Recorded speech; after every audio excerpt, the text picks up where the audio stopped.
జుట్టు. సో తీసేసిన దానికోసం. అయితే మరి నేను ఇట్లా ఉంటే ఎవరు కూడా నాకు ఈడవడు రా, ఎక్కడి నుంచి అడవి నుంచి వచ్చిండు అన్నట్టుగా ఉంటుండే నేను. మరి పిలిచి వెళ్ళంగానే నాకు ఎందుకు కన్వర్ట్ అవుతుంది? అంత స్మార్ట్గా ఉన్నా కానీ మీకు వస్తలే అవకాశాలు నాకు ఇస్తున్నట్టే చేసే సాధన. నా పేరు కోసం కాదు, పిల్లల కోసం, వాళ్ళు బాగుండాలి, వచ్చే జనరేషన్ బాగుండాలా, గట్టిగా ఉండాలా అని అనుకుని వాళ్ళ కోసమే నేను చెప్తా ఉన్నాను. నా కోసం, నా పేరు కోసం, నా కోసం చేసుకుంటా ఉంటే అవన్నీ సాధ్యం అవ్వవు. అయితే గుడికి వెళ్ళి కూర్చుంటే అక్కడ చూస్తూ ఉంటుంటే ఒక కార్యకర్త కనిపించింది, చాలా బాగా చేస్తున్నారు. సార్ బాగుంది సార్, మీరు ఆర్ఎస్ఎస్ భావాజాలంతో కనిపిస్తున్నాయి మీ అంతా కూడా అంటే. అవును, నేను ఒకప్పుడు కార్యకర్తని, శాఖ ఇవన్నీ నిర్వహిస్తూ ఉంటాను. అంటే మీరెవరు ఏంటి అని అడిగారు. నేను ఇట్లా నిజామాబాద్ వాసిని, ఇట్లా మొత్తం తిరుగుతూ ఉన్నా, జ్ఞాన ప్రచారం చేసుకుంటా, దాంట్లో భాగంగా ఈరోజు ఇక్కడికి వచ్చినాను, ఈ అమ్మ వాళ్ళ ఇంట్లో ఉంటున్నాను అంటే. అవునా, సరస్వతి శిశు మందిర్ ఉంది చెప్తాను అంటే.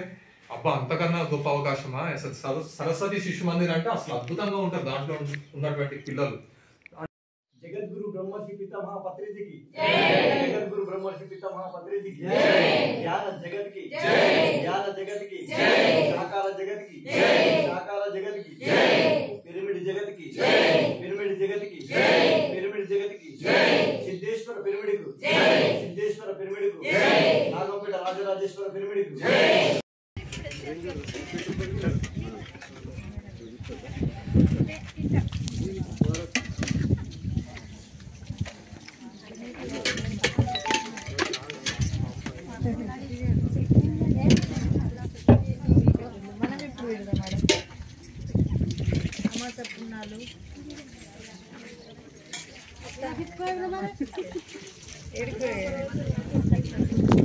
అలా అయిపోయింది.